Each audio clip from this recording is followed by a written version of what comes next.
Hello, folks. Welcome back to... Oh, shoot, I forgot. You didn't let me say, here we come, Cub. Hello, folks. And here we come, Cub. And here we come, Cub. Welcome to the Redeemed Marriage Podcast. Rusty and Heather Bryant with you.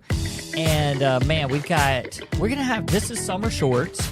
We're going to do our best to keep the question short because we've done so good at that. We are crushing the short life on our podcast. But we are coming to the end closely. We're coming close to the end of our summer short series. But we got some announcements. We got to make some announcements. All right. Don't fast forward. You need to hear these announcements. Yes, listen to the announcements. Let's knock this one out first. Okay. So the first thing is, if you've been trying to keep up with our reading, which we will admit we got a little behind on some stuff, and we haven't done reviews in a couple of months, so we're going to have to catch up on that here in the next few weeks. Life has been busy, which is busy for everybody, so I know that everybody understands. But the one thing that I'm really, really proud of, we have not missed an episode of this podcast. So thank you for our faithful listeners that you continue listening every week, and we keep promising to be here for you every week, and we have. So what we have failed on is to do a video recap of the books we've been reading, but we're sort of up to date on our readings, and so we just finished the How to Stay Married book. And so that was for July. And so today we'll announce, and we'll put it on social media this week, but for today we'll announce that our August reading, what's the name of it? It is Praying these Scriptures for Your Marriage, Trusting God with Your Most Important Relationship. It's by Joni Burnt. Jody Burnt, B-E-R-N-D-T. Yeah, you're right, Jody, J-O-D-I-E. So that's going to kind of play into our question for the day that we'll get to in just a minute. But we'll post a picture of that. Actually, we looked it up just a minute ago, and on Amazon, it's really cheap right now. You can get a copy of the paperback for like less than $10 on Amazon. So and even the hardback was like $10.50 or something like that. Yeah. So go ahead and order one for your for you and your spouse, and start reading and praying for your spouse. Yep. Okay, so the next thing that is the big announcement. Now, this one's big. You need to pull out your calendar for this one. You need to mark your calendar. All right, so it's August the 18th. Yes. Which is 2 Sunday. If you're listening to this in real time, it's 2 Sundays away. This is going to be a big night. So we have it's been maybe a couple of years ago that we tried something called Just a Cup of Coffee. And it was basically a Zoom call that anybody could get on. And if you signed up for it, we would send you a link. And so, we were just kind of getting our ministry kind of started up, and we had a great response for that, and we had a great time just hanging out. We did a little short teaching, a little marriage teaching, and then just cool to see people from all over the country that had tuned in. So we want to start doing that more so that we can just offer an opportunity for marriages to all come and be a part of the Redeemed Marriage community. And so we thought to kind of kick that off and do one of those again, that we would make this something that had lots of different reasons for doing it. One is, again, just a time to come and hang out. So on August the 18th, a Sunday evening at 8 o'clock Central Time. So wherever you are in the world, you'll have to adjust your clock to the correct time. But 8 o'clock. To the correct time. Well, like Central Time is the correct time. That's right. Central Time, the correct time. So wherever you are, just be prepared for that. But be looking this week and next week. We're going to be promoting this on social media because we'll have a way that you can actually kind of sign up for it so that you can get the Zoom link, because that's the important part, is getting the Zoom link. And here's what we're going to do that night. We're going to hang out for a few minutes, probably 30 minutes or so. We're going to chat, give a little some sort of marriage tip, advice, some sort of small teaching. But the cool thing is this. That's the night that we're going to be drawing the grand prize that we've been waiting for all summer long. Right. That's right. All right, so our summer shorts contest has been you submit a question, and all of the people that submitted questions, so well over 100 of these by this point, we will put them in a drawing, and whoever wins, we're going to come and visit you, and we're going to go on a double date with you. Yep. And we're super excited about that. So we're going to draw live that night. You don't have to be present to win, but we want you to be there. We want you to be there. I tried to make that the rule, and he was like, no, we can't do that to people. That would have been really fun. So, but we want you to be there. You can see where we're going to be going. It'll be a lot of fun. Another thing, and we haven't really talked about this, but I think we've got enough time to do this. That night, I think it'd be really cool if we announce the dates for our retreat. Yeah. For 2020 retreats for 2025. That would be fun if we can nail them down in the next couple of weeks. That's right, because we'll have we've got 3 retreats in 2025, and it'd be fun to announce those to the group at that time. So at least announce the dates, not necessarily sign up and stuff like that. Might not be ready for that. Okay, so there it is. So exciting. So all that to say, this week, next week, summer shorts done. Yeah. So now I will say that we got some wonderful questions, like really great questions that I think, we could make a whole topic out of that, answer that. So if you hear your topic, even in the months and years to come, and we don't give you credit for it, you don't win a prize for it, we won't read your exact question. But a lot of those questions had some good just nuggets of things that I think are real important to answer because people wonder about them, obviously, or they wouldn't have asked. And so just because our summer short series is ending doesn't mean that you might not hear your topic down the line. Yep. And we've tossed around, look, we do value your questions. And like we've been really wanting to just answer them, like just send you an email and answer your question, even if we don't do it, on our podcast. So we've been trying to think of some ways too that we can just make sure that we answer all the questions at some point. And so maybe that'll come in the form of a topic that, like Heather just said, or it might be that we're thinking through how we can incorporate it into some video where we just do Q&A and put it on our YouTube channel. So you got to go subscribe to our YouTube channel because those are some things that we're working on for the future. All right. Can we do this question? Yeah, let's do this question. All right. So today's question comes from Oklahoma. Oklahoma. Yeah, right. Oklahoma. Here it is. Hey, Heather and Rusty, what does your Bible study time look like together?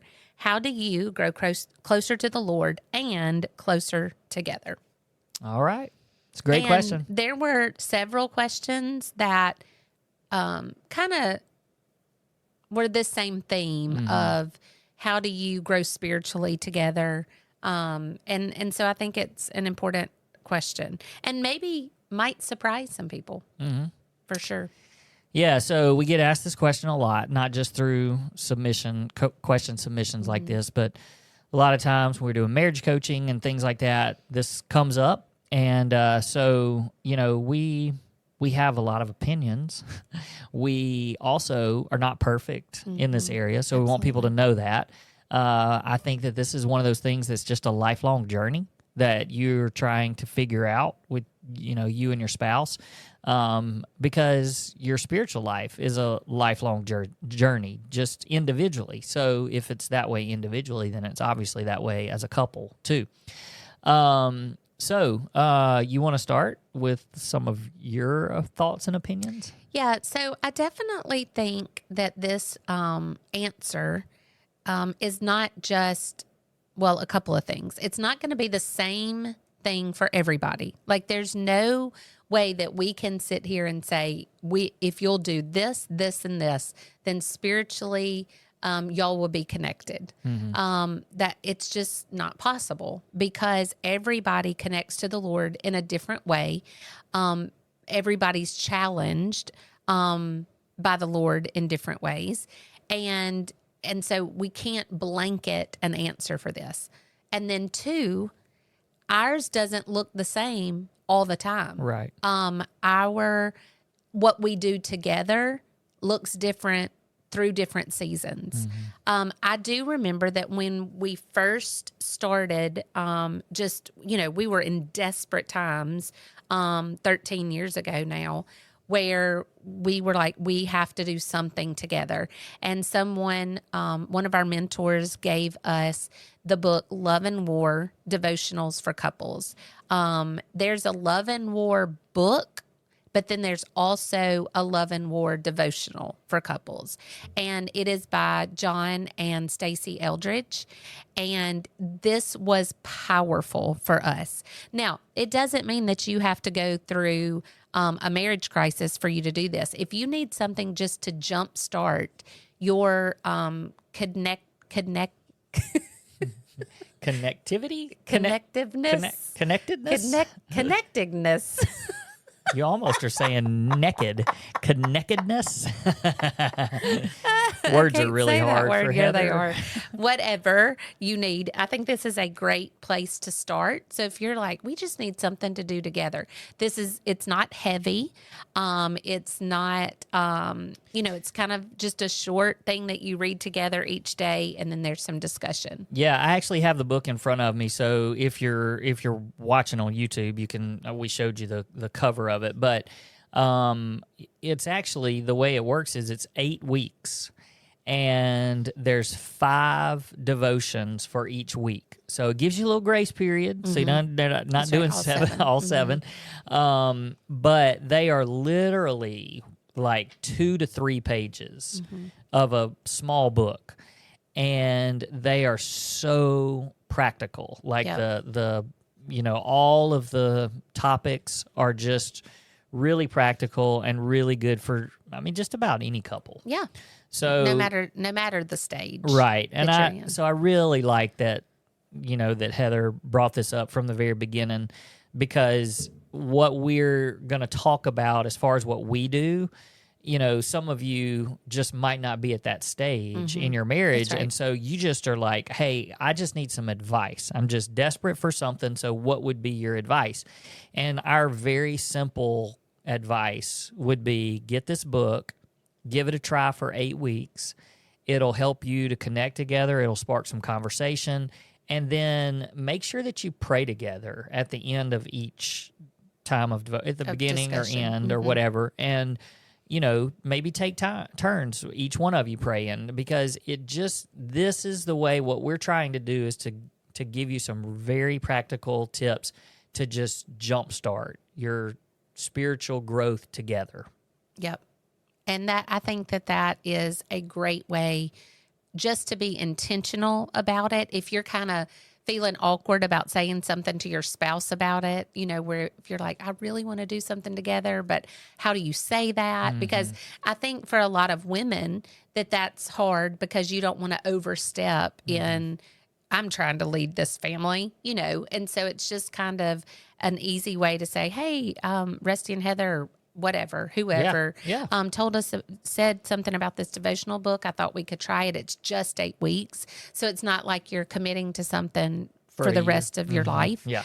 And I think that's a big part of what makes you successful, is if you commit, if you're like, we're going to do this, we're going to do a devotion together 5 days a week for the rest of our life. It seems super overwhelming. And then if you miss days or whatever, and then you quit, and then you feel like a failure. Yep. So don't set yourself up for failure. Yeah. Say, let's do this 8-week adventure together. And even if you're like, hey, we only have 2 nights at home together, where we could do this, work schedules, whatever, nightly nurses, there's lots of things that can come into play where this would be difficult. Then do it for 2 nights a week and let it just go until, I'm not going to do that math on here, how many ever weeks that takes. Yeah. So if I'm right, it's 32 weeks, but I'm probably not. Yeah, I'm just blah, blah, blah, blah, blah. I don't even want to go there. I'm not thinking that, because I was actually thinking about, if for some reason, if you've read this book before, you want to try something different. The other one is Levi and Jenny Lusko. Yeah. They have a fairly new one I think it's called Marriage Devotional. Very simple. very creative title. But it's very similar to this. It's practical, gives you just like 1 or 2 pages. That's really simple. I would suggest if you are really trying to jumpstart this together as a couple, I would say to do it together. Because what we're probably about to talk about a little bit is just your individual growth and how that for us has sort of morphed into how we grow together is really how we're growing separately. But if you just need a way to connect, this is it. Yep. Okay, so just to give you guys a little glimpse into our lives and what we really do to grow spiritually and to also grow spiritually together, it's probably, I mean, maybe it's not what people think. I don't know. But we sort of grew up in this culture of checking the box for a lot of stuff and, you know, somewhat legalistic as far as you said it at the very beginning, you know, there's not really a checklist to say, hey, do these things. It's sort of like whenever I see see those books, the 10 ways to affair-proof your marriage. Yeah. And I'm like, you could check all of those boxes and something could still happen. So it's really hard to be able to say, do these things and you're going to grow. So we sort of learned that, and it took a lot of pressure off of our, you know, spiritual growth together and individually. And so we also learned I think the biggest thing we learned is another thing. You were giving these blanket statements at the beginning that was just kind of encompassing everything that we want to say, because one of the things that you said was we're different and we connect differently. And I think that in our early years of marriage, you were, first of all, you nagged a lot. Oh, yeah. Which we've talked about this. So don't nag your spouse, because nagging your spouse into growing spiritually has never worked for anybody.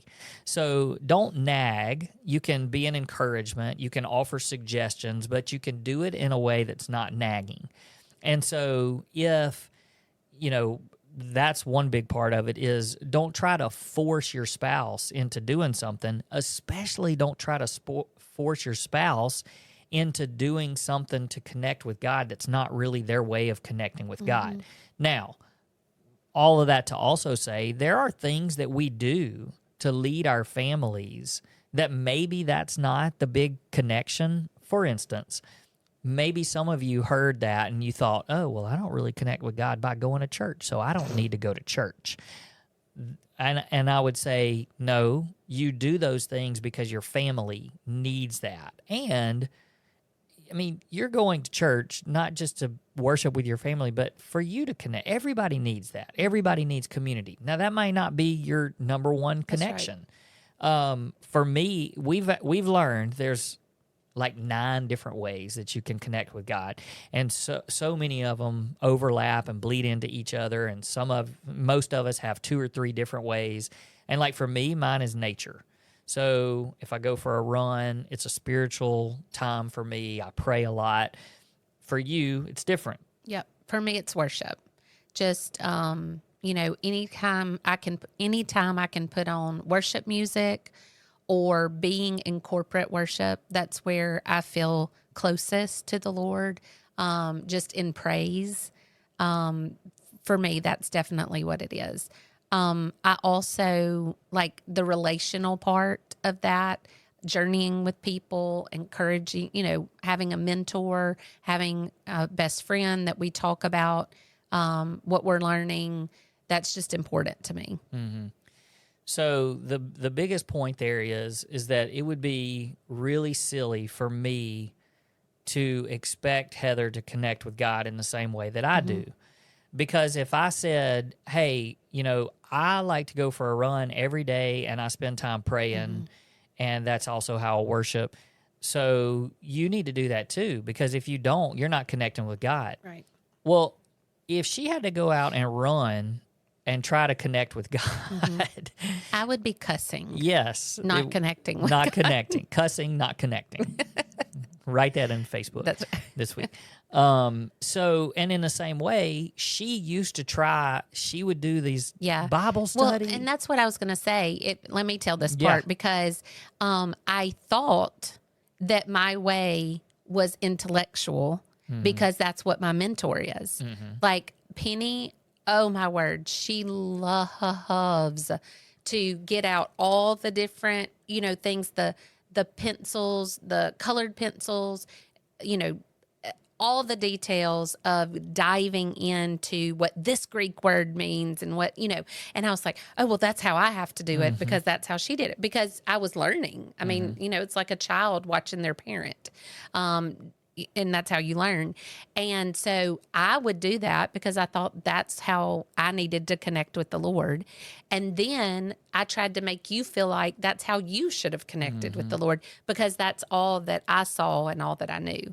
And so not only was I not doing a good job of it, but then I was trying to force you into doing a good job of it. And secretly, I think I was just hoping that you would be better at it than me and could lead me in that way. Yeah. And it's not how either one of us connects. No, I mean, that kind of stuff, it's hard for me and it drives me crazy. And so much of that, too, is background. And, I have a seminary background where I had to really dive in, all of the deep theological studying and stuff. And, that just, it's just not who I am in this season of my life.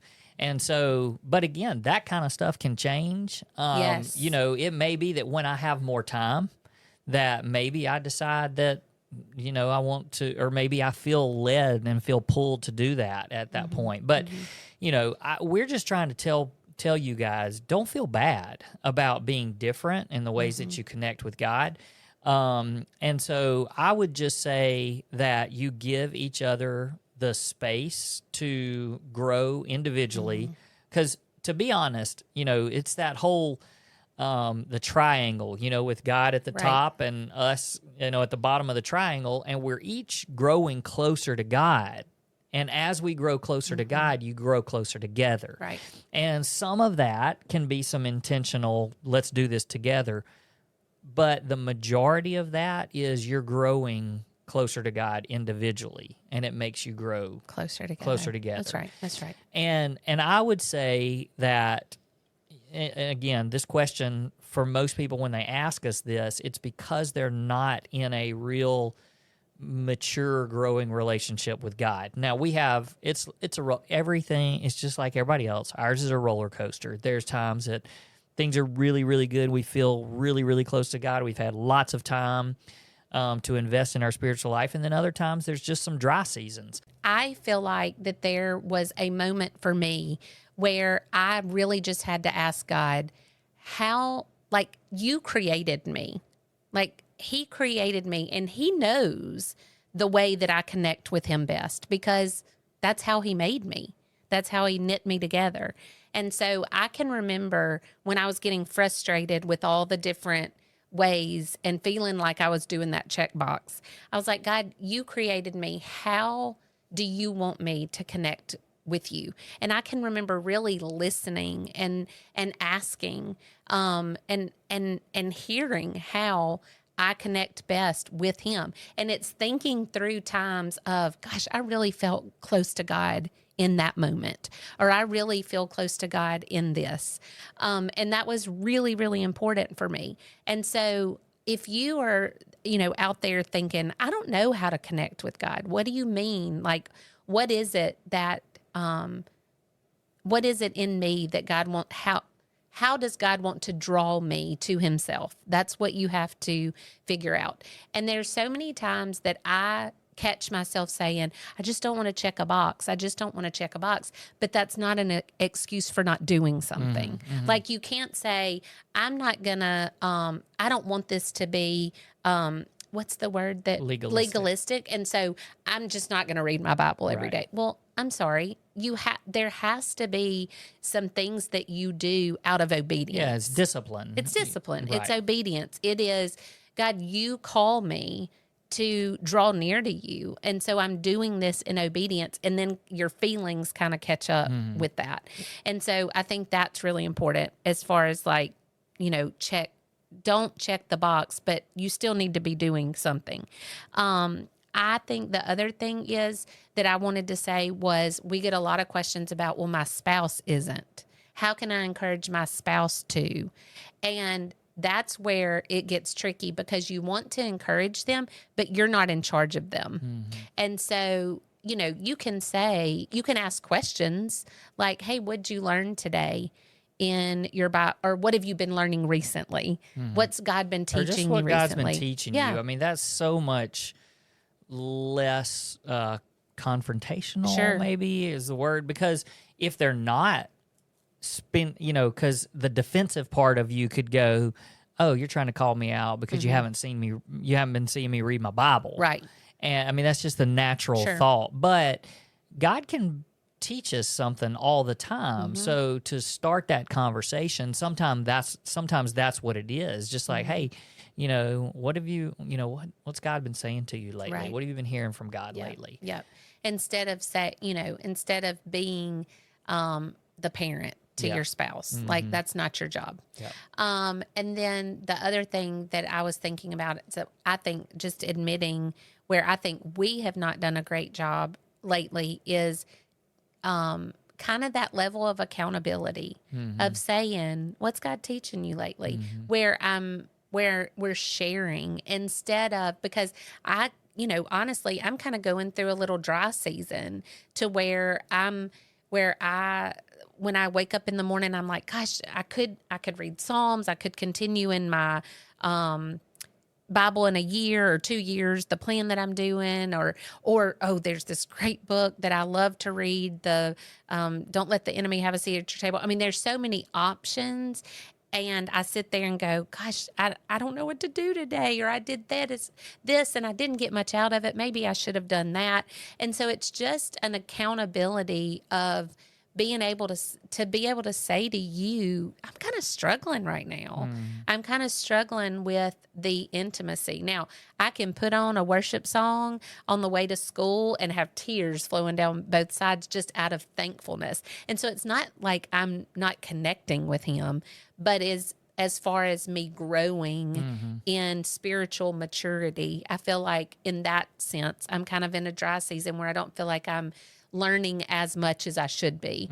And so instead of beating myself up about that, and instead of, saying I'm the worst, it needs to be, hey, I need you to kind of hold me accountable, and maybe we could talk through what I'm learning.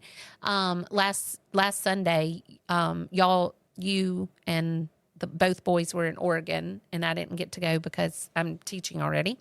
And I was by myself in church, and a couple friend of ours saw me by myself, and they, ran over and they were like, well, you're not sitting by yourself. And that was super sweet of them to do.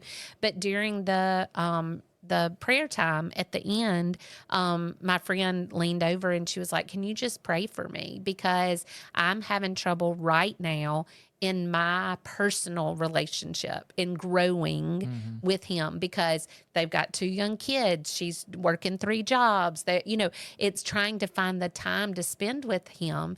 That doesn't mean that she's a bad person, or that she just was desiring that relationship with the Lord and wanted a friend to pray with her about that. And I think that that's a super sweet way to just say, hey, I know, like, I'm acknowledging, for me, things are not how they're supposed to be right now.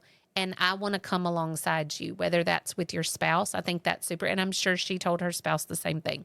But it's, just asking your spouse, hey, I just kind of need your help in this right now. Well, and I think that's a good way to jumpstart even the whole prayer thing together, for you to ask your spouse, hey, can you pray for me? Because it's not, we don't pray together enough, or we need to pray together more. It's, hey, can you pray for me, because this is something that's, that's going on with me, or I don't feel like I'm where I need to, that kind of thing. And where I was going a while ago, what I wanted to share is that when you get to this place, nobody should ever be satisfied. Nobody should ever be complacent or comfortable or anything. You should always be striving. And like you said, seasons are different. There's different times that you do things in different ways. But the bottom line is, like, for us, there's a maturity at this point to where our life is just sort of lived open-handedly. Like our life is just, I mean, everything, like our relationship, our spiritual life is just incorporated into everything that we do. It's not like we're walking around with our Bible in our hand and a halo above our head, and we're just constant. But all of our conversations, all of our, I mean, like even church is not a question. Like we're going to corporate worship if we're here. Like, and if we're not, we're watching it, if we're traveling. Like those are things that are just sort of non-negotiables. And then along with that is just as we're discussing things with our kids and as we're talking to them, it's all centered around, like conversations are centered around, what does God want you to do? What would God have you say here? Why are you in this position in this season in your life? What are you looking for opportunities? It's always just about how can we make God the center of our marriage and the center. And sometimes that just means living life day to day with Him at the center of everything that you're doing. That's what it should be all the time. Right. But it doesn't necessarily mean that, hey, we didn't do our devotion and we didn't pray together today, so God's not at the center of our marriage. Right. That's not a true statement. Yeah, that's a checklist. That's right. That's a checklist. And while those checklists are great for accountability and to keep us on the right track, and during dry seasons you find ways to reconnect, great. But the ultimate goal is just to put God at the center of your marriage and at the center of your family. Yep. And that might look a little different for everybody, but it also looks the same in that everything revolves around Christ. Right. I love it. And I think that same thing with prayer. I am not of course, you make fun of me on every coaching call because I can end in prayer and talk. So I can do that. But I also talk to God throughout the day in little spurts. It's not, dear Heavenly Father, every time. It's just like, and a lot of them are, the biggest areas for me are praise, like thank you for that. Or, just everything that I see are things that I'm walking through my day. I try to praise along the way. And then also, of course, please be with, one of my boys will pop into my head, or you'll pop into my head, or our marriage ministry. And I just say a quick prayer for that. And that's just a continuous thing. And so I just think that so many times this gets lumped into just a little bit of time that I have to spend with the Lord for 30 minutes in the morning, or that we do our devotion together 30 minutes at night, instead of it just being, this is how we do life. Yeah, this is life. And I think that I hope that what people are hearing from us is, hey, that's not overwhelming. Because I think that you can listen to some people and they give you the checklist and they tell you all the things, and you feel so guilty and you think, that's not realistic. Like that's not attainable with the schedule that I have and my kids and all that. But I hope that you listen to this and you're like, wow, that's not something that's overwhelming. It's just being a disciple of Christ is just following Jesus. And that's just a devotion of everything in your heart. And when you do that, it just becomes a way of life. It doesn't become another thing that you have to put on your calendar. Yeah, exactly. So, all right. Hey, hope you've marked down August the 18th. And we've got one more week. Yeah. So get your questions in this week to make sure that's the way that you're going to be in for the grand prize drawing. But also one more week for us to try to select your question to read next week and answer. But we really want you to be a part of the grand prize drawing. So get your questions in this week, and we'll see you guys next week. Peace. Peace.